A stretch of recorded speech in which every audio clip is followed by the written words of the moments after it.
అధికారుల అండతోనే పోర్టులో అక్రమాలు. Deputy CM Pawan Kalyan.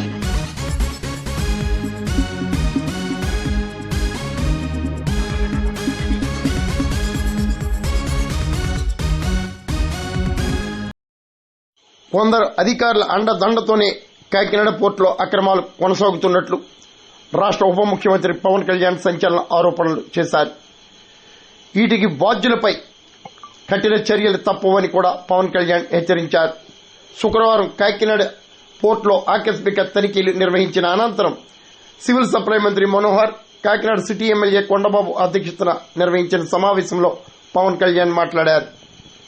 స్మగ్లర్లు రెచ్చిపోయే ప్రమాదం ఉందని, దేశ భద్రతకే ఇటువంటి పరిణామాలు ప్రమాదకరంగా పరిణమిస్తాయని కూడా పవన్ కళ్యాణ్ ఆరోపించారు. కాకినాడ పోర్టు వ్యవహారాలపై కేంద్ర హోంశాఖకు ప్రత్యేక లేఖను కూడా పంపిస్తున్నట్లు పవన్ కళ్యాణ్ వివరించారు. అక్రమాలు, అవినీతికి పాల్పడుతున్న వ్యక్తులే నాపై ఒత్తిళ్లు సైతం తీసుకువస్తున్నారని పవన్ కళ్యాణ్ ఆరోపించడం ప్రాధాన్యతను సంతరించుకుంది. వేల కోట్లు దీని నుంచి వెళ్ళిపోతా ఉన్నాయి.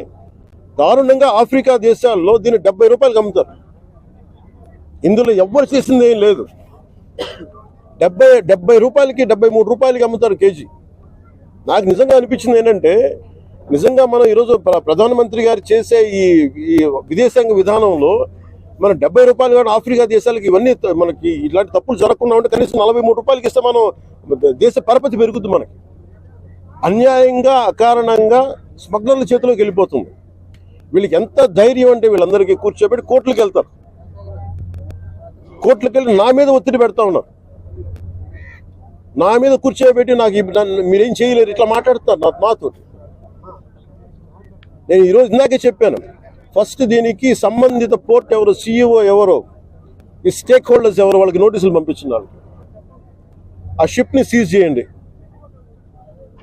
నేను I want right a letter to home ministry.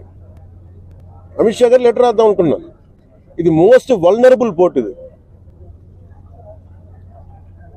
Maritime సెక్యూరిటీకి, national సెక్యూరిటీకి చాలా ఇబ్బందిగా ఉంది. ఇక్కడ కీ ఇన్స్టాలేషన్స్ ఉన్నాయి. ఇక్కడ ఓఎన్జీసీ గ్యాస్ నిక్షేపాలు చాలా కీ ఇన్స్టాలేషన్స్ ఉన్నాయి. తూర్పుగోదావరి జిల్లా అంతా, ఉమ్మడి తూర్పుగోదావరి జిల్లా అంతా కేజీ బేసిన్ ఉంది. ఒకప్పుడు ఉగ్రవాదులు మనం కూర్చోబెట్టి బాంబేలో పెద్ద నగరాలకు రావాల్సిన అవసరం ఏం లేదు. హైదరాబాద్లో చూసాం, గోకుల్ చాట్ బండార్ లాంటి చోట కూడా వచ్చేసారు. ఇక్కడ వచ్చి ఒక 10 మంది ఉగ్రవాదులు వచ్చి ఎడాపెడిగా కాల్ చేస్తే దిక్కు లేదు. ఇక్కడ వాళ్ళు చనిపోవడానికి సిద్ధంగా ఉంటారు ఉగ్రవాదులు.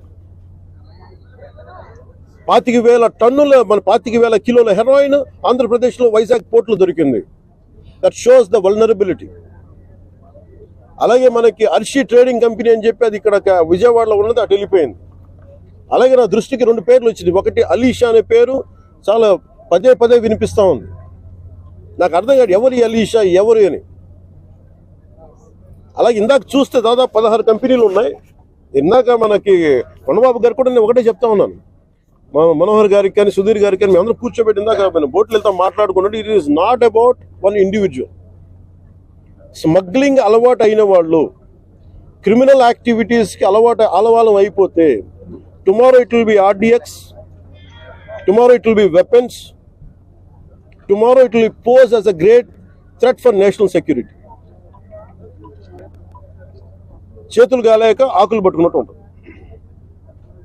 బాంబే కూడా రిపీటెడ్గా అధికారులు ఇలా వదిలేశారు. RDX లారీలు బస్తాలు వ్యాన్లు వచ్చేసి వెళ్ళిపోయినాయి. ఎంత కుదిపేసిందో తెలుసు మాకు.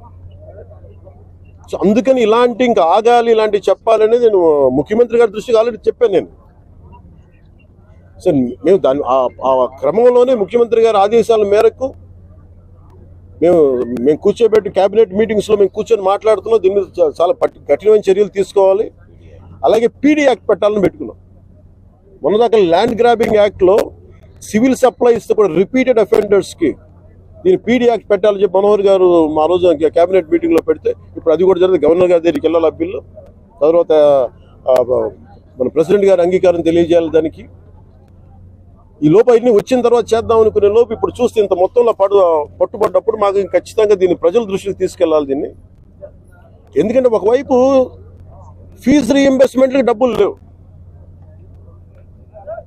పథకాలకి చేయడానికి కింద మీద పడుతున్నాం, రోడ్లు గుంతలు పూడ్చడానికి డబ్బులు లేవు.